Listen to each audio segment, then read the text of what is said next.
Hello, everyone. Cole here with our Selkirk United Church midweek message for Wednesday, March 9th, 2022, coming to you from the church at the office. Good to see you all today. I want to start off today by having you take a look at this picture.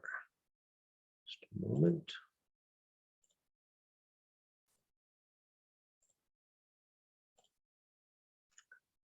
There it is. I don't know if you've seen anything like this in Selkirk.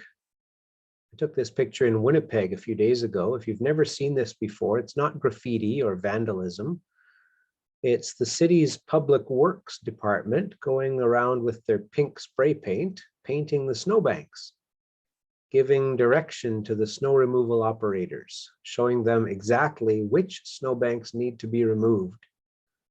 And it's a safety thing, really. Those snowbanks are blocking people's views as they try to turn from one street onto another street, or when they try to back out of their driveway onto a busy street and can't see because of the snowbanks. So all across the city, there are these pink spray painted lines, a couple of lines with an arrow. I'm not sure how necessary these directions really are. I'm guessing that the operators of the heavy machines that remove the snow might be able to figure things out for themselves and use their judgment. I don't know. Let me show you one other picture here.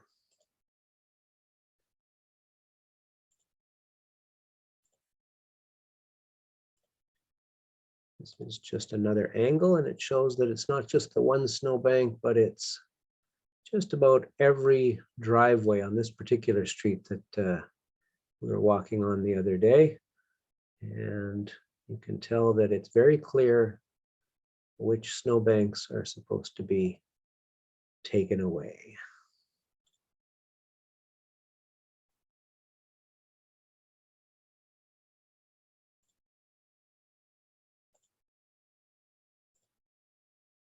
Okay. I especially don't think that the arrow is needed. I don't know about you. I'm guessing that the operators can tell that it's above the lines that needs to be taken away. It would be interesting to see them try to take the snow out from below the lines, but that's just me. Anyway, a few things went through my mind when I saw this the other day. First, I laughed because I thought it was a bit ridiculous looking to think that it was somebody's job to go around painting the snow. And then I thought it was a colossal waste of pink paint and probably not great for the environment. Then I thought maybe they could train some dogs to do that for free. Then I thought that the pink paint crew, instead of painting the snow, could have just grabbed some shovels and got rid of some of the snow themselves, toss it in the back of their truck or something.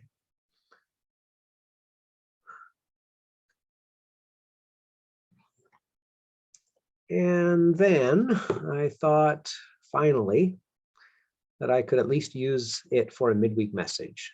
And so the message is that we all need direction.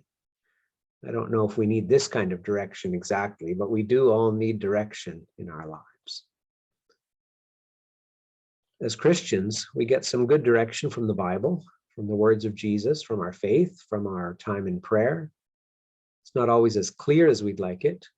Unfortunately, God isn't going around with a pink highlighter, circling things for us to do or putting big pink X's over things we should be avoiding. Now that would be convenient for us, wouldn't it? Can you imagine God with a pink highlighter like this one?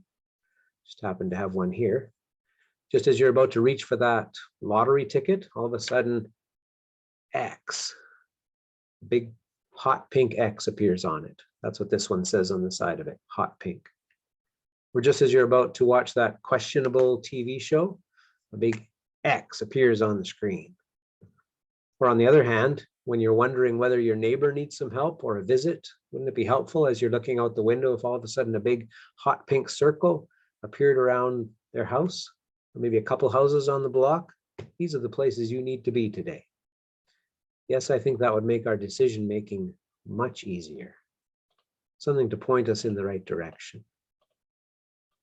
I mentioned the Bible and prayer. We also have various creeds and statements of faith that we've developed through the years as a church. I've spoken about some of those before. Those words can help to guide us. Our church has a mission statement too, words that help to remind us that we are what we are to focus on, what kind of people we are called to be. And I don't know if you're aware of this, but our own United Church of Canada has recently announced a couple of new statements, just brief ones, that they hope will help to focus us and guide some of the work that we do, both on a national level and maybe even a local level. There was a recent article about this in our United Church's Broadview magazine about these two statements. Let me read what the article says. Latest edition of Broadview. And on page 53, there is an article called United Church Declares Vision for Its Future. It says, the United Church of Canada has new denominational mission and vision statements to guide it through the coming years. The freshly crafted mission statement is deep spirituality, bold discipleship, and daring justice. Just 7 little words, but powerful. Let me repeat that.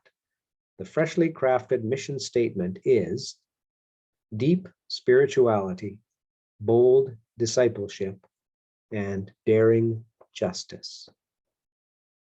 That's the mission statement. There's also a vision statement that's a little longer, but still brief.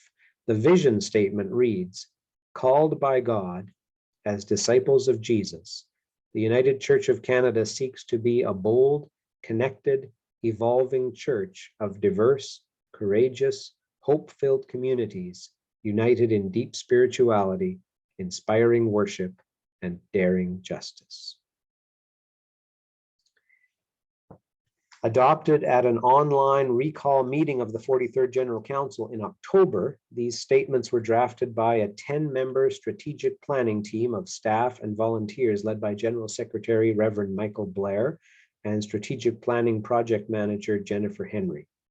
Surveys, focus groups, interviews, 5 online moderators' town hall meetings, and 4 Indigenous church circles informed the team.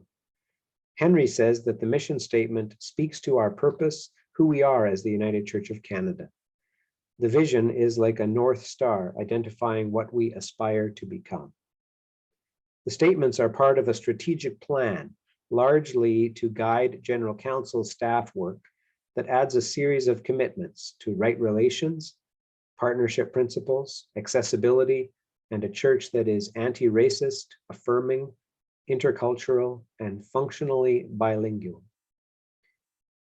A process is now being developed to take the mission and vision across the denomination. Members can expect to encounter them not only in worship, Bible study, and sermons, but also in art and music and in various languages.